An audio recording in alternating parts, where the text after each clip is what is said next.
All right, we are off. My name's Trav. I am the host for today's Brisbane HubSpot user group. Today, we're going to learn everything there is to know about lead scoring and how to use it within your business. When I first came across lead scoring, it was one of those things that was in the properties area. I didn't really necessarily know how to use it. But today, what I want to try and do is uncover the tool itself. It's evolved a lot over the last couple of years as well, both from a pro and an enterprise, but also we're now able to use custom scoring as well. So we're going to dive into that a little bit more and how that could apply to you. Now, I will preface that Trevor from South Africa. Geez, that's, I think you'd be up early. No, up late, I think it is. So I will preface that you will need a pro account, marketing pro or enterprise in order to utilize this tool. If you are on starter or anything like that, or thinking about moving up to pro, you can definitely tune in as well. But I just will let you guys know that a pro license will be necessary in order to kick this one off. Let me share my screen. Go.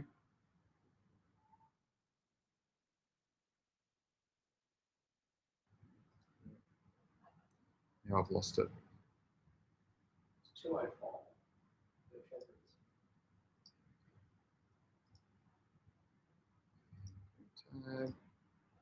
There we go. All right. All good. I can see that. I can see that over there. Perfect. All right. Yeah, so it'll just be me today. Geordie in the middle. He's got the flu. He wanted to come in, but I told him to stay at home because I wasn't interested in getting the flu either. And also Cam, he is sitting to my right at the moment, and he will be running the chat as well. So if there's any questions, I will heavily push you to ask as many questions as possible. I think that's the best way to get the most out of today's session as well. What are we going to learn about today? Lead scoring, what is it? Kind of a new thing that's going to come in of late. I think I was told it actually dropped this month, is deal scoring, which is pretty cool as well. A lot for the sales teams. How to score, how to set up scoring, good examples of lead scoring. We share with you some of our lead scoring and what we've set up in our own agency here in a professional services. I also give a very, very broad example of how you could set one up just off the top of your head with the situation we've got there. And we've got Q&A, but Q&A can sort of last, I guess, throughout the whole session that we've got here. I will try to get in under an hour. I think it will be a little less than an hour because I don't think Geordie's here today. I won't try and drag it out, but yeah, just for a timing side. So what the hell is lead scoring? So in essence, it's about assigning values, often in the form of points, to each of the leads that you generate in the business. You can score your leads based on multiple attributes, including the professional information they've submitted to you and how they've engaged with your website across the internet. This process helps both sales and marketing teams prioritize leads and respond appropriately and increase the rate of which the leads become customers. So really, if we just sort of like look at overall, what we're doing here is within the properties area, within HubSpot, we're giving people points for specific behaviors or contact information that we might have. So for example, if somebody has come from a specific country, a specific source, and X amount of behavior, viewed this page in particular, or viewed X amount of pages, we're going to give them different scores, because when you think about it, I guess at the very bottom level, we're basically just rewarding points for people that are acting a little bit, that are acting in a sense that want to be, transact with your company a little bit more. I will talk a little bit more about this. As I mentioned before, pro customers are able to do manual lead scoring within HubSpot itself, and enterprise are able to take advantage of the predictive lead scoring as well. So I'll talk about the differences about that right now. So the manual lead scoring that we've got here is when you're doing it manually, which I kind of prefer to do because you kind of actually get to see the data and get into the actual weeds a lot, is that you're making some educated assumptions and also analyzing the data that you've currently got in order to start giving points to people. Now, way back in the day when we first started our HubSpot journey, about 7.5 years ago, I think it is, we just had one score. So it was called, actually it was called a lead score, but it's changed to a HubSpot score now. You are able to create different properties for scores as well. So for example, if you wanted to create a form score, a blog score, or anything like that, you're able to create these different scores. Now you're able to create 5 different ones for professional and 25 different ones for enterprise. 25 for enterprise is crazy, but it's for an enterprise business, so obviously different arms of the business as well. What we want to try and do for lead scoring is give plus or minus scores when a contact or a deal reaches a certain score. So once a contact reaches a certain score, then we would use a workflow to action it. For example, if somebody reaches a score of 20 or 25 or 30, what we want to do is we want to set up a workflow. We want to change the life cycle stage from a lead or an MQL to an SQL. And what we want to do is we want to notify marketing, or we want to notify sales at that standpoint as well, and say there are a variety of different ways that you could do this, but that's just a good example. Predictive. It's a bit of a word salad here. So it's using lead scoring through AI and machine learning of your system that you've got there as well. So it analyzes the customers and the industry the customer sets to determine the probability that the contacts will close as customers within the next 90 days. The good thing about it is when you purchase it, it all becomes set up and it starts to become smarter the more you use it and go through. Now it's got 2 properties that it's got there if you have got an enterprise account. One of them, and I don't know if you can read this, the likelihoodness to close and the contact priority. Now, if you can't read that, I'll just read it out here. The likelihoodness to close, a score that represents the percentage probability of a contact closing as a customer within the next 90 days based on standard contact properties and behavior. For example, contacts with a close probability value of 22 have a 22% chance of closing as a customer in the next 90 days. With a contact priority, categories of contacts based on the likelihoodness to close score, which can be used as CRM filters to segment your best and worst leads. Now, you can use both of these properties again to trigger workflows or for reporting also within HubSpot as well. So it's using a bunch of different variables of behavior, and it's basically giving them a score. I tend to just focus on the likelihoodness to close, and then basically once it reaches a certain score, then notify the sales team to reach out. Hopefully that made sense. I don't know if that was just that was a whole lot, but hopefully that made sense. If you've got any questions, put them in the comments and we can definitely get them answered for you. So how do we calculate lead scores? So a contact's demographic information on the contact record. So HubSpot does collect specific public information on that contact, mainly around the company as that comes through. Like I sort of mentioned, HubSpot insights around the company, the activity feed and your team's interaction with the contacts, marketing email interactions and form submissions as well. So anything that the contact does, both from a website and also from an email marketing standpoint and where they've come from, all really do make up what the variables are with lead scoring.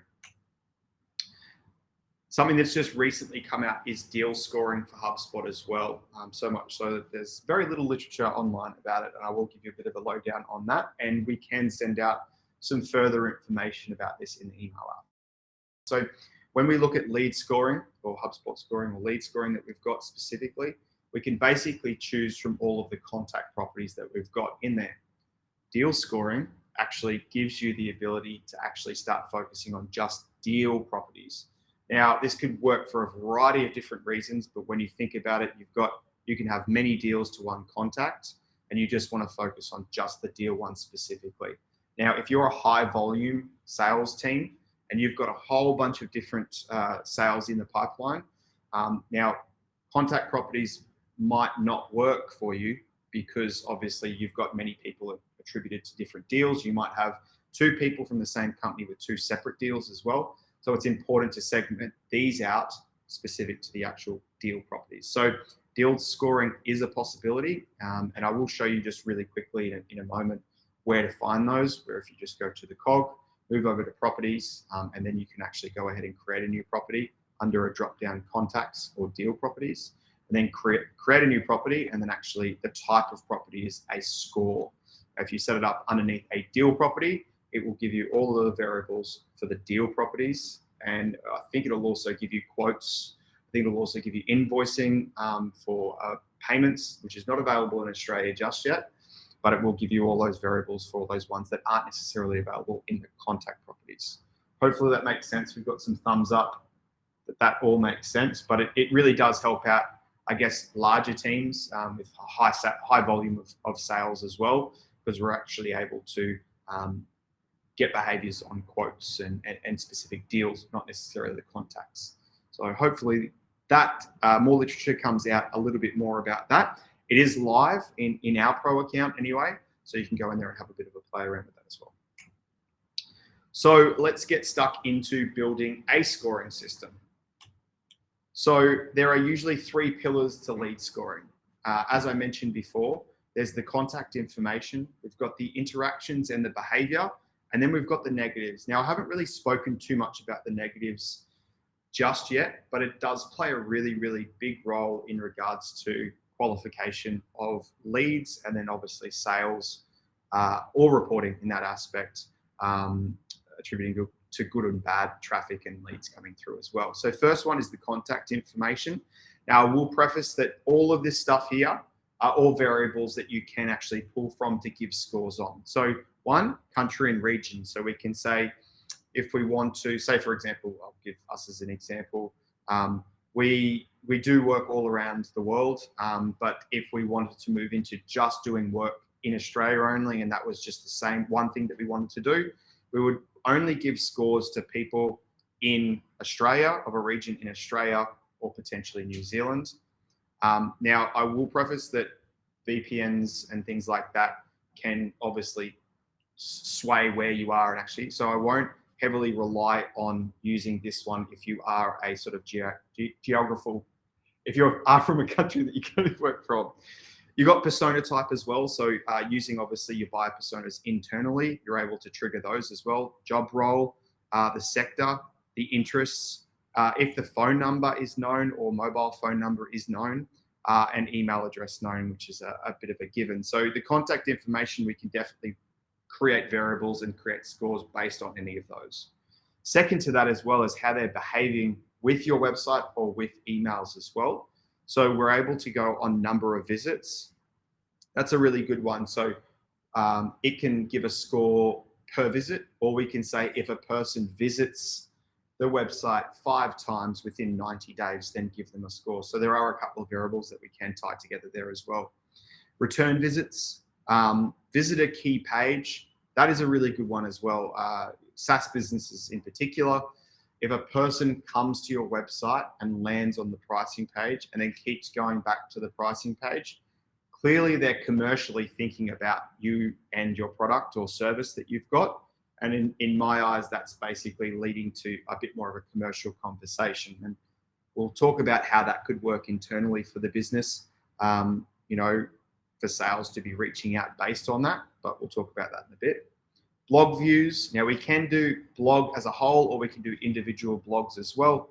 For example, if somebody has signed up through our HubSpot landing page, and what we do is we said, okay, if they've reached, we're going to give them a higher score if they've signed up from a HubSpot landing page, to find out more about us.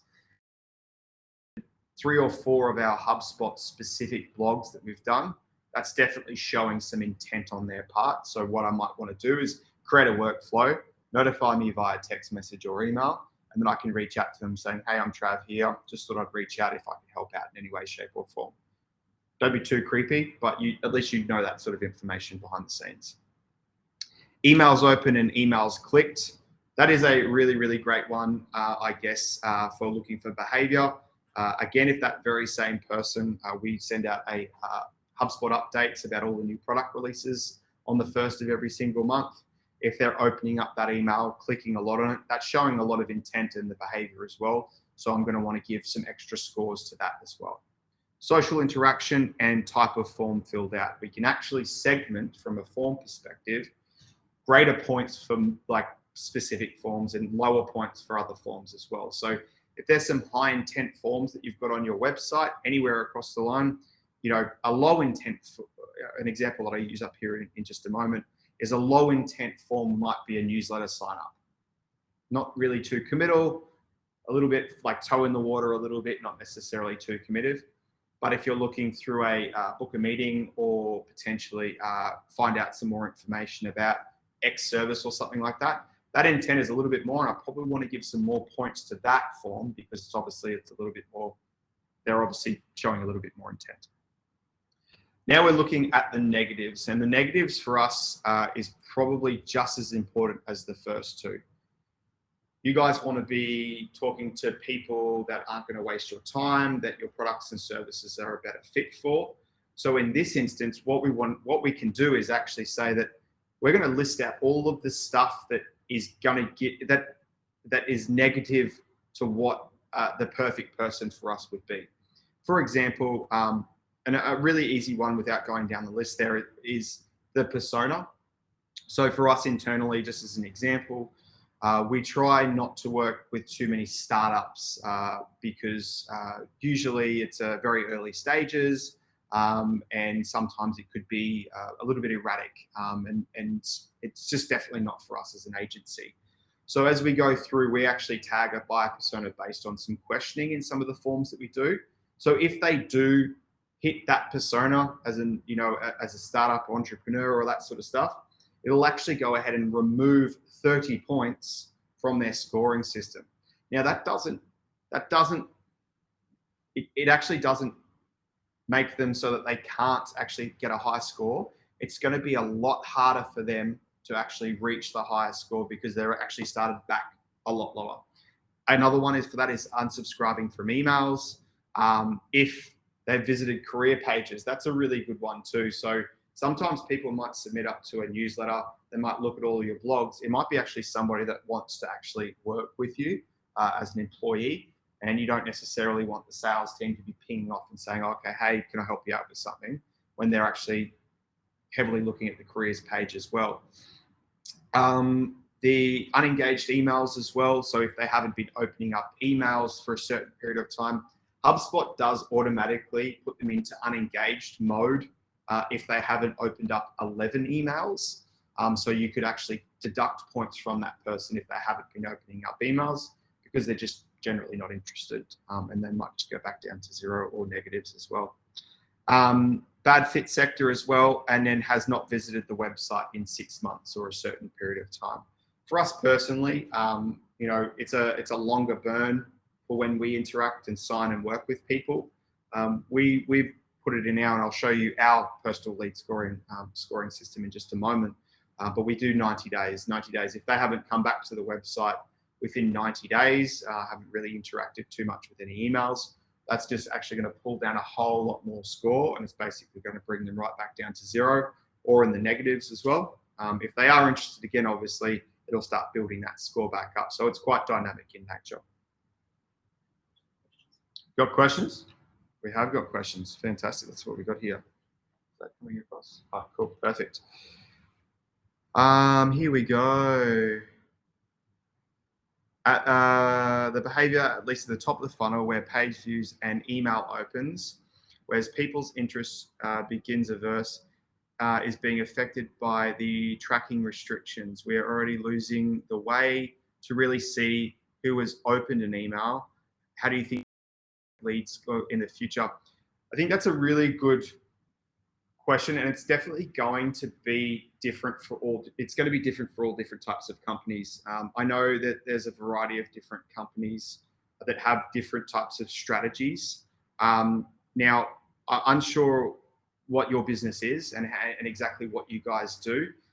Say, for example, I think we are tracking, especially on page views, from cookie data. So if you are using cookie data for the page views, that can be, I guess, a little bit wish-washy for various reasons. If I am on a laptop and I am viewing your website and going through and receiving a score, I could go onto my phone and start viewing the same stuff, and it's not going to be attributed to that score. So I don't think that, in short, I don't think that lead scoring should be the be-all and end-all for, I guess, for your strategy to convert the MQLs to SQLs. But it should just be one of the strategies that you do in your marketing wheelhouse and sales and marketing wheelhouse. to help better understand and qualify. To that as well, I actually do put in here every 6 months to review this lead scoring table that you've got to get a better understanding about how your customers and leads are interacting with your site, but also how effective the lead scoring is. I won't jump into the future slides that I've got, but I do touch on a little bit of having a discussion with the sales teams. And then because you're able to segment out which of the leads has specifically moved to SQL or sales has spoken to specifically, and have a discussion every sort of 6 months, or even in the earlier stages a bit shorter, to understand how qualified those leads are specifically that were handed over through the lead scoring system, and just start to better understand it. Now, look, depending on your type of business, lead scoring might not be for you. For some businesses, it's actually going to work really quite well. I will tell you that our traffic, about 90% to 95% of our traffic is conducted on desktop. And I know that a lot of the traffic that comes through, lead scoring works really well for us because there's no cross-device, anything like that. But in some types of businesses and companies, this might not work too well for you. What I will say is put a very put an MVP together of what that looks like, and maybe in the short term, every 3 months, just review that internally with the reporting that you've got. View it internally from the sales team if you've got a sales team to actually see the effectiveness of it, and basically run that for about maybe 9 to 12 months to see if that lead scoring is effective. Now, to be honest with you, about the time that you put into setting up an MVP, and then maybe a couple of hours every 3 months to I guess tweaking it, you'll see that maybe if after 6 months, if it has been effective enough with your sales team and you have converted, or you have delivered 10 to 20, maybe 50 different SQLs, and they've been somewhat qualified to the sales team, you could say, okay, this is worth investing on and investing a little bit more into. But you won't know if you don't try. So I would sort of suggest every 3 months in the short term, go through and just review to see how that's going with the internal teams and also with the reporting. And if you are finding a lot of drop off or drag as well with cookies or any cross devices, and it's not for you, just make that call early, but just know that you've made an attempt to review that strategy and it worked, or it didn't work, or it didn't work. It did sort of work, but we're tweaking to see if it's going to be for us. Because essentially, after a period of time of getting it set up and testing it, I wouldn't say it's a set and forget, but I would say that it's something that will heavily affect, I guess, the lead generation or the conversion of leads to an SQL or whatever the purpose might be, as it's always working while you're asleep as well. That was a very long-winded answer, but hopefully that somewhat answered your question in some way, shape, or form. Okay, moving on to the next one. So what number do I give each action? So in this, I will preference that potentially using a Fibonacci sequence could be better in this instance, because you could give 1 to a newsletter sign up, you could give a 2 to a form submission, you can give a 3. But the thing is that potentially a form submission on a free trial page is actually worth a lot more weight in gold than it is just a newsletter. So we do suggest using the Fibonacci sequence, which is basically numbers of which number of the sum of the 2 behind them preceded. So for example, 0 and 1 equals 1, 1 plus 1 equals 2, 1 plus 2 equals 3, and vice versa, it goes through. So for example, if I've got a free trial page, I might want to give it a score of 21.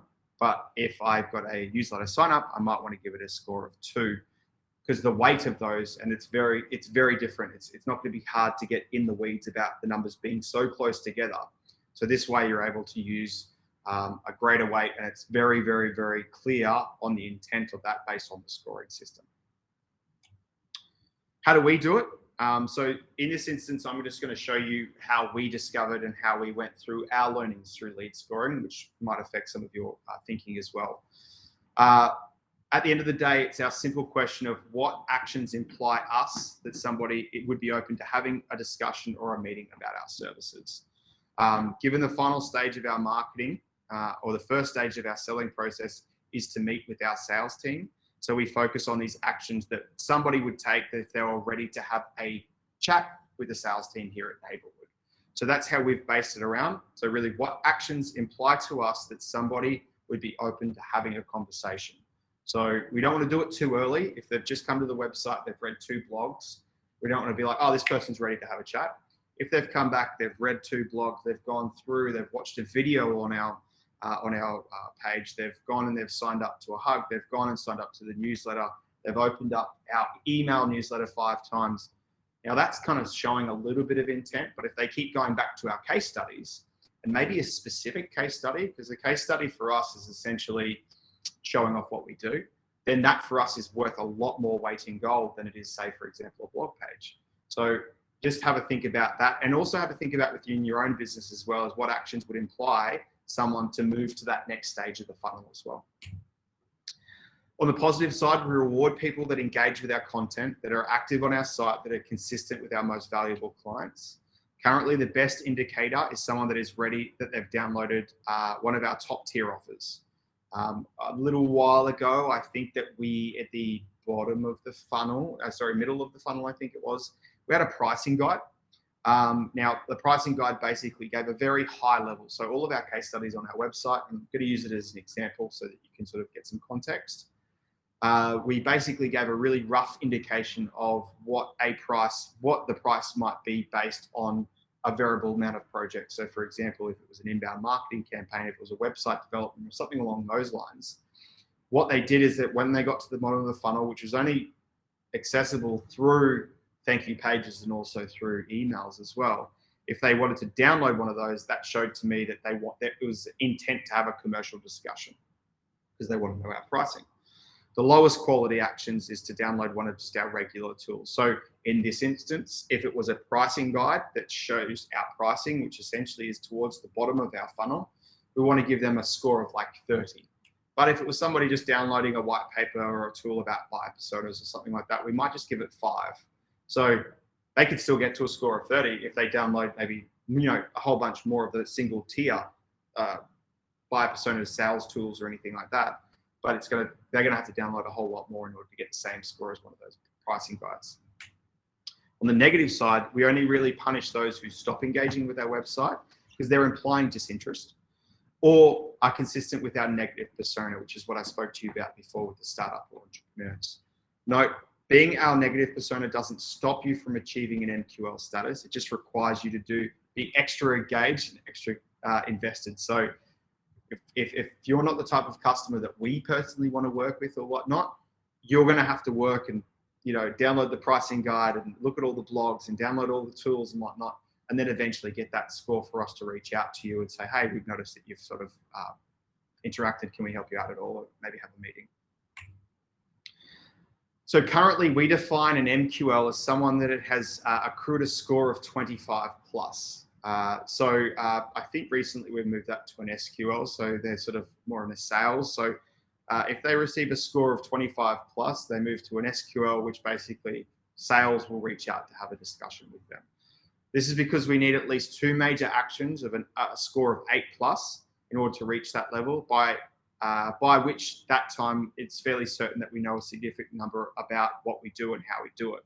So for example, if they download the pricing guide and they look at some of our case studies, 16, score of 16, then they look at another one, download something like that. The good thing about that is to say, for example, if I'm giving them a call, I can look at their contact profile and I can actually see the history of what they've looked at, what they've downloaded, and be able to sort of get some context before jumping on a call with them or reaching out via email as well. Here is just this is our, again, I just thought I'd show this because I think that it just gives a little bit more context into how we go about it. So a scoring here, a score of 2 is low engagement. These are sort of just quite natural. 3 is mid engagement. An 8 is solid engagement. A 5 is solid. An 8 is high engagement, and 13 are actions around sales related. So this scoring system here is kind of what we sort of like pin onto those certain behaviors. For example, a low engagement might be a web page view. A mid engagement might be, a case study view. A solid engagement might be a tool download. A high engagement might be visiting the website more than 5 times. These actions are sales related, might be booking in a meeting with the sales team or downloading the pricing guide. But that's the numbers that we use to pin what it is. And we ask ourselves as well, we do it once a year now, is we sit there and goes, from all the customers and all the clients that we had within that sort of 12 months, if we look back, what were the actions or the behaviors of those people? And if we actually look back at the pool of them and say, well, these high value ones, let's look back through and see what they did. Does that actually relate to the actual other 5 high value ones that we've got? Yeah, it's all quite similar as well. All right, well, let's start pinning some actual points to these things so we can see and then move down.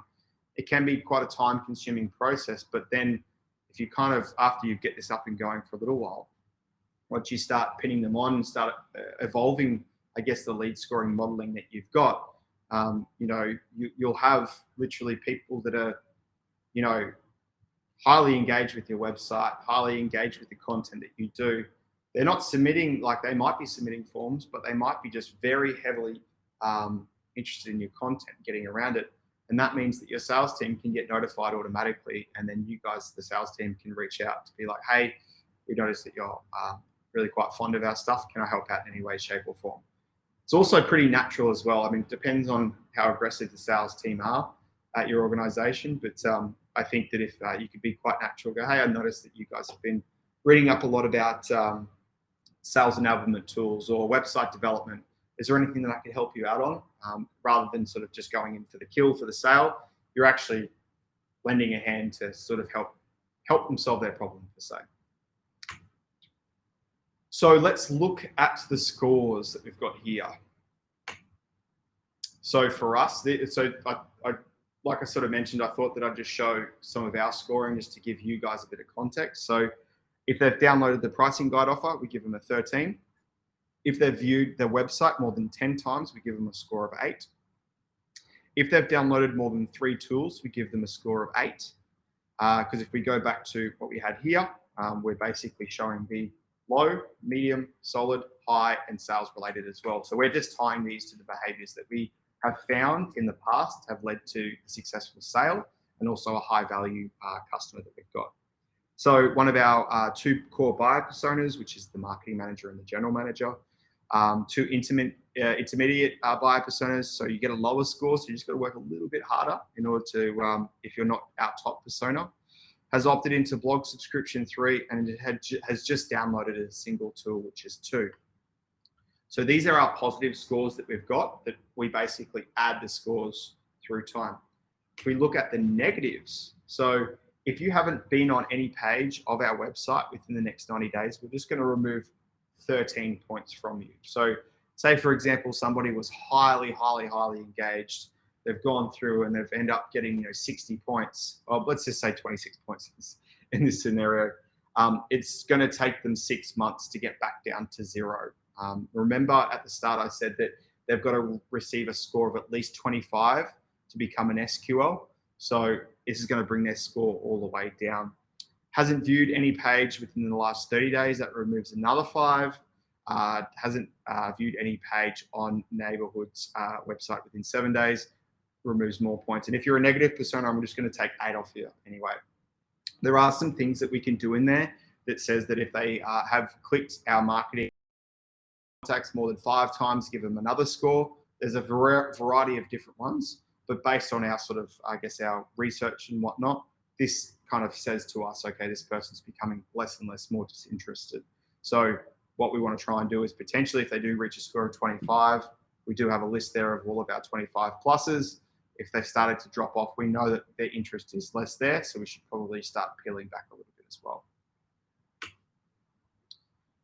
Good question that we always get asked is how to get started. So this is just 5 steps. I think that's pretty good. If you haven't got anything set up at the moment, and if you have a sales team, if you don't have a sales team and you are the salesperson, ask yourself this question, I guess.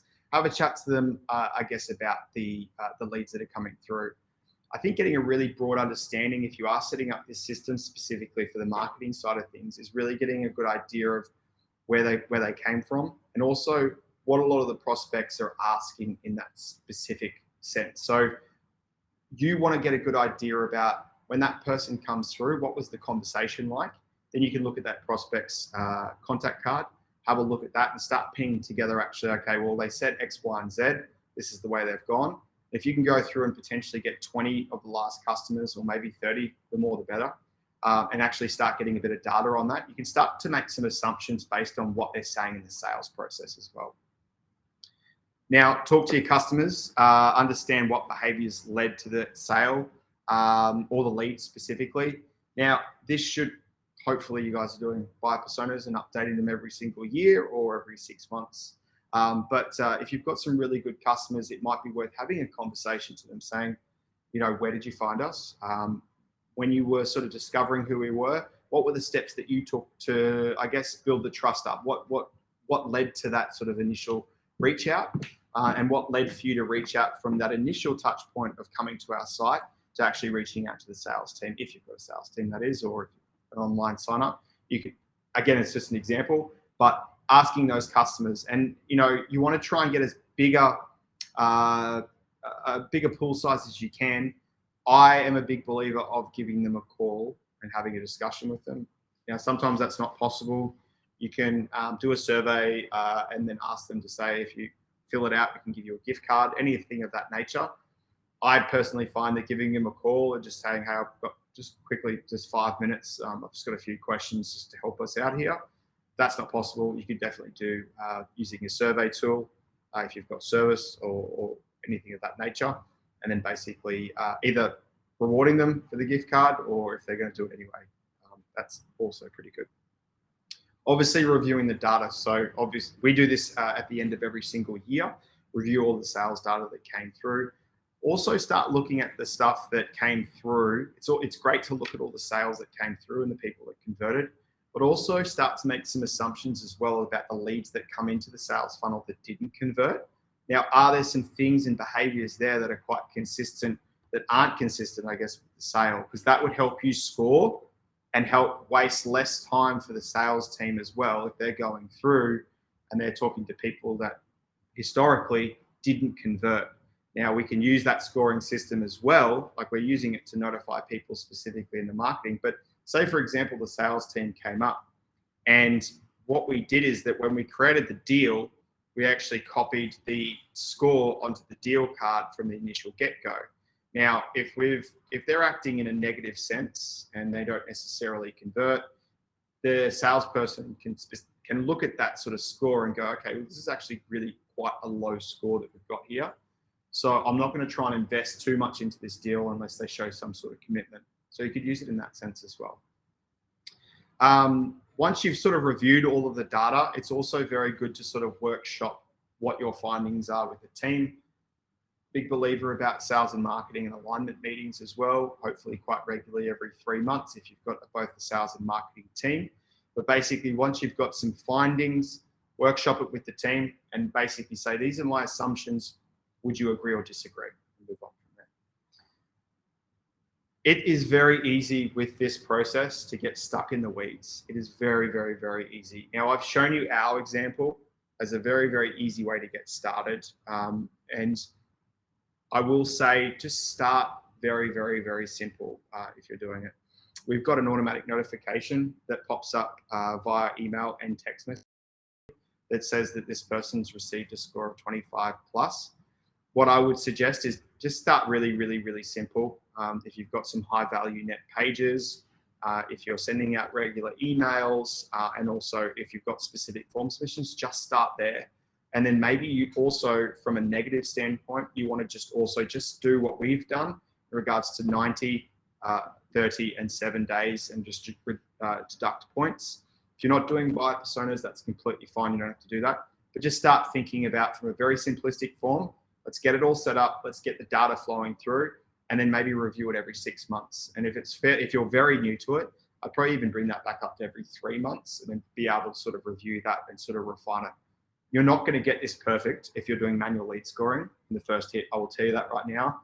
It is more about understanding data, understanding how the customers are acting and behaving with your brand and your assets that you're sending out, and then perfecting what it is. And then in turn, I think you'll get a better idea about customer, you're discussing it more with sales, you're discussing it more with marketing. That way you're getting a general better idea about who your customer is, give you a better idea about content, give you a better idea of what the salesperson needs to be saying in that sales process as well. So it's really about sort of understanding the customer and just refining it, bettering yourself as time goes on. So I do say 6 months there. If you're super new to it, I will recommend every 3 months, just on the quarter as well. How do you calculate it? So define the goal, sales to contact or list segmentation. Analyze the data of contacts. I kind of just covered this, but this is a bit more detail. Analyze the contacts that have met this goal. So content audit, the attribution reporting, website analytics, custom reports. If you've got no data, just make some educated assessments. The activity feed and your team's interactions with the customers, marketing, email interactions, and form submissions. Now, the little screenshot that you've got there on the right-hand side is just a bit of an excerpt from where the actual properties are built. If you go into the cog, properties, and then there's one that comes standard with your HubSpot account. It is called HubSpot Score. That's what it will look like. And you can add positive and you can add negative attributes. Then you can set the score in that sort of attribute. So for example, on the left-hand side, you can click on positive, submitted form submission. You can set the score as 30, or you can set it as, 8 if you want, and then you can build it there. I did say before as well, you can create custom scores. So if you want to segment it down, segment it to go, all right, we just want to score on form submissions. We just want to score on website visits. You're able to do that and segment that out as well. So you can say it's got a form, lead score score maybe of X. They've got a website score of this. And then potentially if you're using deal scoring, they've got a deal score of that once they get into that point. So that way you can actually see in probably a bit more of a fragmented way, not only that they're getting a specific score, and you can use calculated fields to add them all up if need be, but you can actually get a better idea of where they're swaying into the business, if it's more email related or if it's all website related, or maybe specifically even broken down into specific content. So maybe you might have, for us, we've fragmented, our services into 6 different pillars. We might want to do it, and we won't be able to because we've got Pro, but we might want to just specifically break it down into content that's about HubSpot or website development or sales or CRM. And then that way, once it receives a certain score and it goes to sales, we can get a breakdown of what specific score, and maybe they're more interested in HubSpot onboarding or more interested in sales training or something along those lines. So that's something of how getting a bit of an insight on how to calculate it, and also where to do that in HubSpot too. An example. This is I had to put this together this morning because Geordie wasn't here. This is where Geordie was going to sort of give a few examples of it. This example is just a quick fire one with the time I had to be able to put together, a bit of an example of a company that I just made up. It is around professional services. So for example, Company X is a professional services company. They have a considered funnel, top of the funnel, middle of the funnel, bottom of the funnel. They have a marketing and sales teams, and they have life cycle stages of MQLs and SQLs. Marketing drives the leads and then hands the sales once they've hit the SQL. This is done through book a meeting.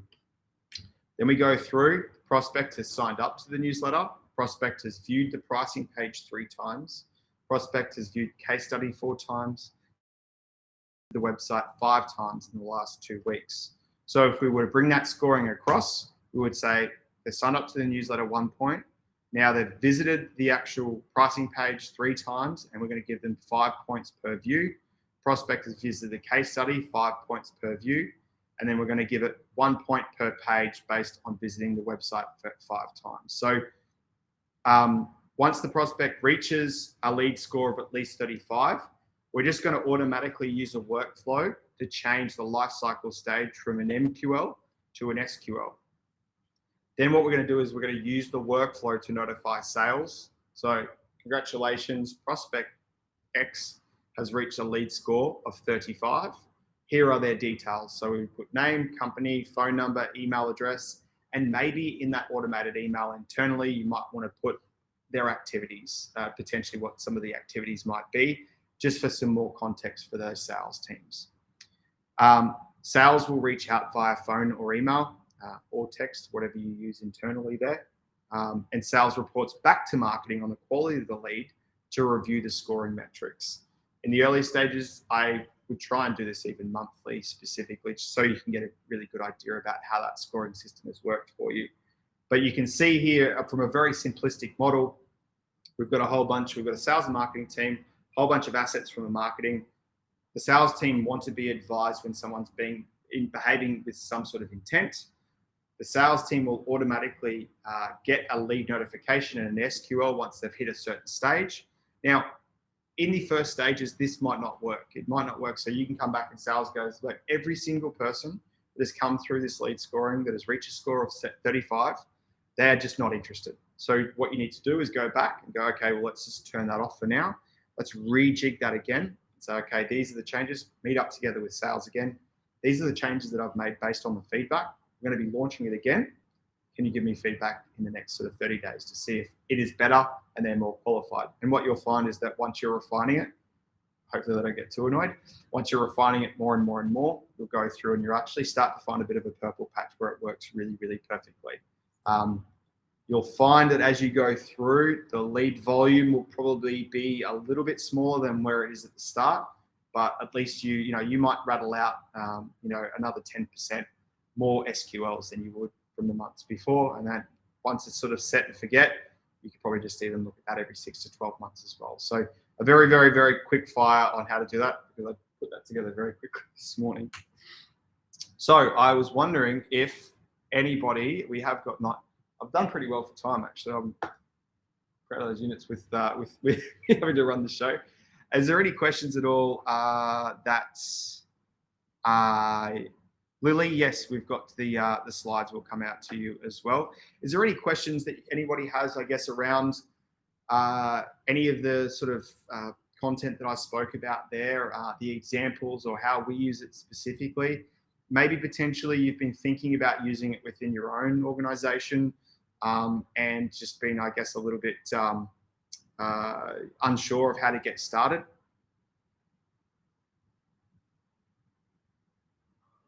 So Marcus said, we don't have many metrics to score on, nor do we have a lot of leads. What is the critical volume of each in your opinion? So hard question to answer. I don't know, without too much context. Potentially there could be an opportunity for you to offer more, or give more opportunities, I guess, for sign up at the top of the funnel once coming into your business. I will sort of preference that having that cookie data will help us immensely in this instance. But I think if that person is in and you are sending emails to them and they are clicking, that will track that as well. Mark, I will ask, are you doing much email marketing with what you do with your HubSpot account? Just started, perfect. I'd probably try and lean on that more. If you've got a considered email marketing strategy and you are doing that quite frequently, I will give you some advice. Consistency is key, and consistency will drive trust. So have a really considered email marketing campaign, and you can start to use lead scoring for that. But really do look at the top of the funnel and your website of what you've got, and give some more information. I won't try and harp on about PDFs or downloads or anything like that, but just try to offer, if you offer a service or a product, just try to offer something that someone will find valuable, that you can give to them, that will help them make that decision. Don't try to sell to them, try to help them solve their problem. For us personally, internally, we've got a few videos on YouTube, which we talk about how to do sales planning and sales strategy and sales targeting. And we've offered a downloadable tool that you can actually use to actually do all your sales planning and performance and forecasting. We get a lot of downloads for that, and it's free to charge, and we give them points to download that, but we don't reach out to them or sell to them. Hopefully they're able to use that within their business and actually help their sales teams as well. So Mark, if you've got any more questions, just reply to the emails that we send out, and we can help you out. But we're looking forward to hopefully on the next hug seeing the lead scoring being implemented and hopefully seeing some success with that as well. Was there any more questions? I think we've got just a couple of minutes left. No problems. Thanks, Mark. All right. So we'll wrap it up. Nice. I did say we were going to be a little bit early today. So I will say that on the 30th of June, we don't see too much. So we don't see too much around Slack. I think everyone's can see it in there, and hopefully some organizations are using Slack within their business. So we thought it might be a really good opportunity to actually break down the Slack integration and some really good use cases on how that could work for marketing, sales, service teams, or ops teams as well. Now, with lead scoring, you can use Slack integration as well to pop that through. And if some of you do know, we can actually start using it to communicate through Facebook Messenger and also on your website with the chatbot as well. So that's going to be on the 30th of June at 10 a.m. I'm going to bring along Dom, and hopefully he's going to be fitting and well to come along with us. So we will send this recording out as well as the opportunity to sign up to that next one.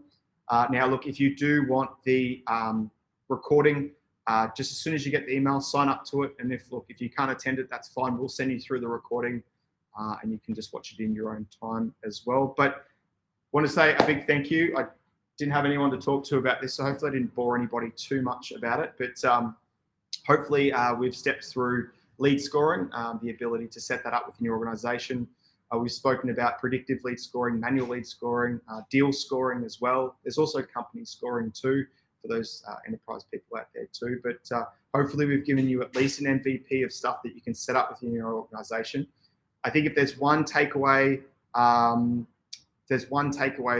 we can do for this specifically is to just go ahead and try and then better as time goes on as well. So just want to thank everybody for coming along today, and we'll get this over to you. Julie, I think that the slides and the video will come together as one package as well. So we'll make sure we get that sent out to you. So a big thank you again, guys, and hope you're keeping safe and have a great Thursday. Catch you later. Bye.